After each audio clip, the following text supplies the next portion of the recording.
Hello दोस्तों, welcome back to my channel a real and simple life. दोस्तों, जैसा कि आपको पता है कि मैं समर वेकेशन में अपने पूरे घर की क्लीनिंग कर रही हूँ। तो आज किचन क्लीनिंग कर रही है, तो वही आज आपके साथ में शेयर करूँगी। देखिए, मैंने पूरा घर अच्छे से साफ़ कर लिया है। बच्चे भी सो गए हैं, खाना वगैरह हम खा चुके हैं, बर्तन वगैरह सब धुल गए हैं। तो अब मैं किचन क्लीनिंग स्टार्ट करूँगी ताकि कोई आ जाए तो कोई दिक्कत ना हो और बुरा भी ना लगे। लगभग देखिए 2 बजे का समय होने वाला है। तो मैं सबसे पहले पूरे किचन का जो बाहरी सामान है, इसको किचन के बाहर लॉबी में रखूँगी ताकि ये सब गंदा ना हो। और डिब्बे वगैरह जब भी खाली होता है ना, तो मैं इसको धुल कर के ही इसमें सामान रखती हूँ, तो डिब्बे वगैरह गंदे नहीं हैं। तो मैंने बारी-बारी करके, मेरी किचन में इतना ज़्यादा सामान नहीं है, छोटी-सी मेरी किचन है, लेकिन ये है कि जैसे भी है मैंने इसमें एडजस्ट कर रखा है सारे सामान को। तो मैं ये वही करके एक-एक सामान करके सारे सामान को बाहर रखूँगी और ये 2-3 बार में ही पूरा सामान मेरा बाहर आ जाएगा। दोस्तों, किचन क्लीनिंग या तो दोपहर में करें या तो रात में करें, क्योंकि यही 2 टाइम होता है जब किचन हमारी रेस्ट में रहती है। बाकी टाइम तो हमारी किचन लगभग कोई ना कोई काम होता रहता है। तो इसीलिए मैंने ये टाइम सेलेक्ट किया कि खाना खाने के बाद जो है, अब कम से कम 3-4 घंटे मेरे पास है, तो इतनी टाइम में मेरी किचन क्लीन हो जाएगी आराम से। तो मैंने फटाफट सारे सामान को बाहर रखा। और अच्छा, अगर लव जग रहा होता तो वो मेरी हेल्प कर देता, लेकिन ये है कि दोपहर है तो वो सो गया है। लेकिन इट्स ओके, मैं कर लूँगी। ये मेरे पास एक गुड़िया है, ये बिल्कुल हल्की है, मैं इसको आराम से मूव कर लेती हूँ। तो मैंने इसी को भी रख लिया है ऊपर की क्लीनिंग करने के लिए। तो मैंने सारे सामान को बाहर रखा और उसके बाद जो है, सबसे पहले जो मैं क्लीनिंग स्टार्ट करूँगी ना, वो मैं छत से स्टार्ट करती हूँ, ताकि ये रहता है कि जो भी गंदगी होती है ना, वो ऊपर से नीचे गिरती जाती है, तो हमारा नीचे का गंदा ना हो। तो अच्छा, ये जो पर्दा है ना, एक मैंने लगा रखा है, इसको भी मैं अभी निकाल करके इसको भी भिगो दूँगी, ताकि जब किचन क्लीनिंग मेरी कंप्लीट हो जाएगी तो फिर इसको भी मैं वॉश करके रख दूँगी। तो गर्म पानी करके मैंने इसको भिगो दिया है। और ये लंबा वाला मेरे पास एक ब्रश है, इससे आराम से मेरी छत में जाला वगैरह या जो भी गंदगी होती है वो हट जाती है। तो मैंने इसी को लेकर के पूरी जो है छत पर चला दिया है, जिससे जो भी जाला वगैरह, इतना ज़्यादा कुछ लगा नहीं है क्योंकि बीच बीच में मैं क्लीनिंग करती रहती हूँ। उसके अलावा मेरे पास एक और ये ब्रश है, ये जो है काफ़ी अच्छा माइक्रोफाइबर कपड़े का क्लोथ्स का है। ये काफ़ी अच्छा है, इससे दीवार पर जो भी डस्ट वगैरह होती है ये अच्छे से इसमें क्लीन हो जाती है, चिपक जाती है। उसके बाद मैं इसको जो है, जब भी क्लीनिंग करती हूँ तो इसको बाद में इसको भी वॉश करके टांग देती हूँ, तो ये दोबारा मेरी क्लीनिंग के लिए रेडी हो जाता है। और ये काफ़ी अच्छा, ये मैंने लोकल मार्केट से ही लिया था, ये लगभग 120 रुपए के करीब का मिला था। तो अगर आप भी, ये ज़रूर मस्ट आप लोग ले लें। तो ये वॉल क्लीनिंग के लिए, विंडो क्लीनिंग के लिए, डोर क्लीनिंग के लिए, मतलब हर क्लीनिंग में बेस्ट है, तो ये आपके पास होना ही चाहिए। उसके बाद मैंने विंडो क्लीनिंग की, उसके बाद फिर मैंने डोर क्लीनिंग की। डोर के ऊपर जो भी विंडो थी, इसको भी मैंने अच्छे से क्लीन किया। मैंने अपने किचन में कोई भी डेकोर आइटम हैंग करके नहीं रखा है, बस एक ये वॉच रखी है, तो इसको भी मैंने अच्छे से क्लीन करके हैंग कर दिया। उसके बाद मैंने डोर को भी अच्छे से अंदर बाहर से दोनों तरफ से क्लीन कर दिया, क्योंकि इसमें काफ़ी डस्ट बैठी हुई थी। क्योंकि इस समय गर्मी के टाइम में डस्ट तो उड़ ही रही है, तो फिर मैंने इसको अंदर से और बाहर से दोनों तरफ से अच्छे से क्लीन कर दिया। इसमें नीचे के सरफेस में ज़्यादा डस्ट थी, बाकी में तो उतनी डस्ट नहीं थी। उसके बाद जो भी प्लग वगैरह थे, मैंने इनको भी अच्छे से क्लीन कर दिया, इलेक्ट्रिक आइटम्स को भी, क्योंकि इस पर भी हाथ लगता रहता है। और थोड़ा इसके बगल में जो वॉल गंदी थी, मैंने उसको भी अच्छे से क्लीन कर दिया। तो इस तरह मेरी किचन जो है, वॉल और छत वगैरह सब अच्छे से क्लीन हो गए। उसके बाद बारी आती है चिमनी, जो कि मेन टास्क है।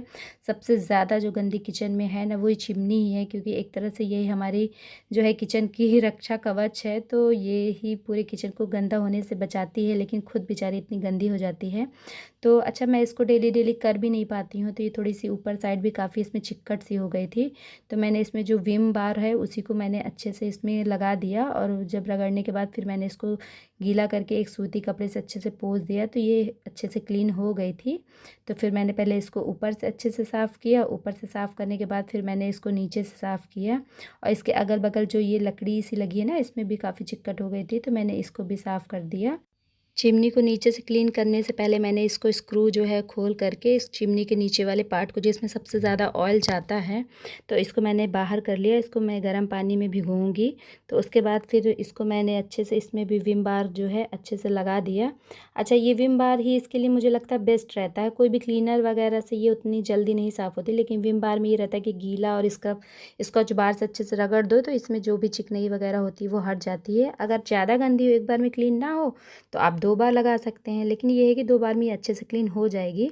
तो मेरी तो 1 बार में ही क्लीन हो गई थी, तो फिर मैंने इसको अच्छे से क्लीन करके पहले गीले कपड़े से, उसके बाद मैंने इसको सूखे कपड़े से साफ़ कर दिया। उसके बाद बारी आती है जो है ये टाइल्सों की। यहाँ पे मैंने अपने किचन को पूरी वाइट कलर में बना रखा है। मुझे वाइट कलर की किचन बहुत अच्छी लगती थी, तो मैंने इसको वाइट ही बना रखा है। अच्छा, कुछ लोग कह रहे थे कि वाइट मत बनवाइए, बहुत गंदा होगा, पर ऐसा नहीं है। और वाइट है, गंदा होता है तो तुरंत साफ़ भी हो जाता है। पता चले कलरफुल रहे फिर वो बहुत गंदी हो जाएगी, फिर साफ़ करने में भी प्रॉब्लम होती है। तो इसमें ये रहता है कि कुछ भी अगर गंदगी लगी तो वो तुरंत विजुअल हो जाती है, तो उसको तुरंत क्लीन कर दो और ये आराम से साफ़ हो जाती है। तो फिर मैंने सारी जो है टाइल्सों में भी विम बार लगा करके इसको भी गीले और सूखे कपड़े से अच्छे से पोंछ दिया। सारे टैप वगैरह भी मैंने साफ़ कर दिया। उसके बाद बारी आती है चिमनी जाली की, जो कि मेन टास्क है। तो मैंने इसको अच्छा गर्म पानी करके मैंने इसमें थोड़ा सा सर्फ एक्सल डाल करके उसके बाद मैंने ये जाली को इसी में रख दिया। और ये पूरी तरह से इसमें डुबो नहीं रही थी, इसके लिए काफ़ी ज़्यादा पानी की ज़रूरत थी, लेकिन फ़िलहाल मैंने इसको इसी में कर करके ऐसे ब्रश से जो है रगड़ दिया, ताकि इसकी जो चिक्कट वगैरह है वो हट जाए। तो जाली को मैंने दोनों तरफ से, अंदर बाहर से दोनों तरफ से अच्छे से इसको रगड़ दिया। इसको फिर मैंने ज़मीन पर भी रख के भी अच्छे से रगड़ दिया। इसमें मैंने ना जो ये गैस के बर्नर थे इनको भी मैंने गर्म पानी में डाल दिया था, ताकि मैंने कहा ये भी अच्छे से क्लीन हो जाए। तो इस तरह मैंने तीनों चीज़ों को अच्छे से साफ़ करने के बाद इसको सब अच्छे पानी से मैंने धुल करके इसको सूखने के लिए रख दिया। उसके बाद फिर मुझे ये था कि पहले किचन तो साफ़ हो गई थी, मगर मैं उसमें पोछा लगाना भूल गई थी। तो फिर मैंने लगे हाथों इसमें अच्छे से पूरा किचन में पोछा भी लगा दिया, ताकि जो है पूरा इसकी जो फ़र्श वगैरह भी साफ़ हो जाए। ये देखिए लगभग 3 बज रहे हैं और 1 घंटे में मेरी पूरी किचन अच्छे से साफ़ हो गई, पूरी चिमनी अच्छे से साफ़ हो गई है। तो ये है कि लगभग आधे से ज़्यादा क्लीनिंग मेरी कंप्लीट हो गई है। अब ये है कि ये थोड़ी अच्छे से सूख गई है, अब मैं इसमें आराम से सामान वगैरह रख सकती हूँ। लेकिन इसको रखने से पहले जहाँ पे मैंने चिमनी वगैरह धुली थी ना, वहाँ पे थोड़ी सी चिक्कट हो गई थी, तो मैंने लगे हाँ तो इसकी भी चिकनाई, क्योंकि फिर ये सूख जाएगा तो दिक्कत होगी। तो मैंने इसको भी अच्छे से साफ़ करके क्लीन कर दिया है। उसके बाद जो ये बर्तन स्टैंड है ना, इसको तो मैंने काफ़ी दिन से क्लीन नहीं किया था। अच्छा, बर्तन तो रोज़ धुलते रहते हैं, लेकिन इसकी बारी रोज़ रोज़ आ भी नहीं पाती। तो फिर मुझे लगा जब किचन क्लीनिंग हो ही रही है तो मैं इसको भी अच्छे से क्लीन कर देती हूँ। तो मैंने इसमें साबुन का, सोप का जो है पन्नी में लगा करके इसको मैंने रगड़ दिया, और रगड़ने के बाद मैंने पूरे में अच्छे से पानी डाल दिया। और फिर इसको मैं सूखे कपड़े से पोंछ दूँगी, तो इसमें जो भी पानी के वगैरह के जो निशान है वो भी हट जाएंगे, तो ये अच्छे से क्लीन हो जाएगा। तो इसको धुलने के बाद ना फिर मैंने जो है पर्दा को गर्म पानी में भिगो रखा है बकेट में। तो फिर मैंने सोचा कि लगे हाथ तो मैं इसको भी धुल देती हूँ, ताकि ये भी शाम तक अभी सूख जाएगा। तो मैं इसको लगा दूँगी, क्योंकि मेरी जो किचन की विंडो है ना वो सीढ़ी पे खुलती है। तो अगर सीढ़ी से कोई भी ऊपर नीचे जाता है तो वो उसमें दिखता है, तो इसलिए मैंने ये जो है पर्दे को लगा रखा है। उसके बाद जो भी किचन क्लीनिंग के आप ये निश्चित करें ना कि जिससे भी आप किचन या कोई भी चीज़ क्लीन करें ना, उन कपड़ों को आप तुरंत वॉश करके अच्छे से डाल दें, ताकि वो दोबारा जब भी क्लीनिंग हो तो वो आपका साथ दें। तो मैंने उसी प्रोसेस से इनको भी अच्छे पर्दों के साथ धुल करके फिर इनको मैंने बाहर डाल दिया है। और ये नेट का पर्दा है तो ये बहुत जल्दी सूख भी जाएगा। तो उसके बाद जो है मैंने ये जो टब था जिसमें मैंने जो है चिमनी को डुबो कर रखा था, इसमें भी थोड़ी काफ़ी मात्रा में चिक्कट हो गई थी, तो मैंने इसको भी अच्छे से ब्रश वगैरह करके इसको भी अच्छे से धुल दिया है।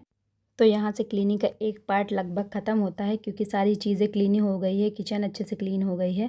अब बारी आती है इसको दोबारा से रीअरेंज करने की। तो फिर जो भी डिब्बे थे ना, इनको मैंने एक बार अच्छे से कपड़े से पोंछते हुए इनको सारे सामानों को रख दिया है, क्योंकि ये डिब्बे वगैरह एकदम साफ़ ही थे, जैसा कि मैं आपको बता चुकी हूँ। तो जो सामान जहाँ का था मैंने वापस से वैसे अरेंज कर दिया, इसमें मैंने कोई चेंजेस वगैरह नहीं किया, क्योंकि ये है कि मेरे साथ साथ हस्बैंड भी किचन यूज़ करते हैं। तो जो सामान जहाँ के लिए डिसाइड है ना, तो वहाँ रहता है तो सही रहता है। मैं जल्दी कोई सी चीज़ ना जल्दी चेंज नहीं करती हूँ जब तक कोई प्रॉब्लम ना हो। तो जो जहाँ था वैसे ही रख करके मैंने वापस से सामानों को रीअरेंज कर दिया है। और बर्तन स्टैंड भी सूख गया था, इस पर मैंने कपड़ा चला दिया था। तो फिर मैंने वापस से जो भी बर्तन वगैरह धुले थे ना, उनको भी मैंने अच्छे से अरेंज कर दिया। जो चिमनी थी ना, उसको भी मैंने चिमनी को भी फिट कर दिया है, ताकि अब क्योंकि शाम हो रही है, अब चाय वगैरह या खाना वगैरह बनेगा तो ये है कि चिमनी लग जाएगी, तो जो भी आइटम बनेंगे तो दिक्कत नहीं होगी।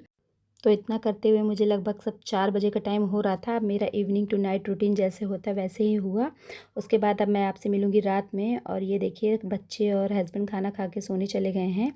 किचन क्लीनिंग के लिए मैंने एक ये सॉल्यूशन बना रखा है। इसमें मैंने आधा विनेगर, आधा पानी और 1 चम्मच विम लिक्विड मैंने डाल करके अच्छे से हिला लिया है। और इसी से मैं किचन की सारी जो भी ये डोर है इनको क्लीन करती हूँ। इससे सारी चिकट वगैरह हट जाती है। ये काफ़ी अच्छा है किचन क्लीनिंग के लिए, तो ये बेस्ट है। तो बाकी आप इसको बेसिन में या फिर बाथरूम वगैरह में भी यूज़ कर सकते हैं, लेकिन ये कि किचन क्लीनिंग के लिए ये बेस्ट है। तो मैं इसी से जो है स्प्रे कर करके सारे को अच्छे से कॉटन के कपड़े से पोंछ रही हूँ। तो इससे जो भी चिकनाई या स्पॉट वगैरह पड़े हैं तो वो सब अच्छे से क्लीन हो जाएंगे। तो मैंने ऊपर से क्लीनिंग स्टार्ट की, ताकि पहले मैं ऊपर कर लूँ, फिर उसके बाद मैं बैठ के नीचे कर लूँगी। तो मुझे ये था कि 1 घंटे में फटाफट जो है मैं क्लीन कर लूँ, ताकि जो है फिर उसके बाद मैं भी सोने के लिए चली जाऊँ, 11 बजे तक फ्री हो जाऊँ। तो मैंने जो है पूरा शूट नहीं किया किचन क्लीनिंग की, मैंने पूरी कैसे क्लीन की। ये है कि कुछ मैंने आपको पार्ट दिखा दिया है कि कैसे मैंने की है। तो पहले मैंने ऊपर किया, फिर उसके बाद मैंने बीच के पोर्शन जो है इसको किया। इसके मैंने अंदर के सामानों को भी निकाल करके इसको दोबारा से एक वाइप ऑफ करके कपड़ों से, सूखे कपड़े से पोंछ करके फिर से रख दिया है। इसमें चूँकि बंद होने की वजह से इतनी ज़्यादा डस्ट नहीं थी। मेन ये ऊपर के पार्ट में इसमें सबसे ज़्यादा गंदगी थी। तो इसमें यह है कि मैंने यही सोल्यूशन लगा करके अच्छे से क्लीन कर दिया है। मेन सबसे ज़्यादा जो गंदे थे वो डोर ही गंदे थे, अंदर तो उतनी गंदगी नहीं थी। तो ये है कि एक बार अच्छे से वाइप ऑफ कर दिया, तो कम से कम अब ये 2 महीने तक फिर से साफ़ बने रहेंगे। बाद में फिर जब मौका लगेगा तो फिर मैं बीच बीच ऐसे ही इनको क्लीन करती रहती हूँ। दोस्तों गर्मी बहुत ज़्यादा थी, इस वजह से मैंने पूरा शूट नहीं किया है, लेकिन ये है कि मैं पूरी किचन क्लीन करके ही सोऊंगी, क्योंकि जो भी मैं डिसाइड कर लेती हूँ ना तो उसे फिर मैं कंप्लीट ही करती हूँ। तो मैंने इसे अच्छे से क्लीन करने के बाद ही मैं सोने जाऊँगी। दोस्तों अगर वीडियो में आपको कुछ भी अच्छा लगा तो मेरे वीडियो को लाइक करिएगा, और अगर मेरे चैनल पर पहली बार है तो इसे सब्सक्राइब करिएगा। ओके दोस्तों, बाय बाय, मिलते हैं नेक्स्ट वीडियो में।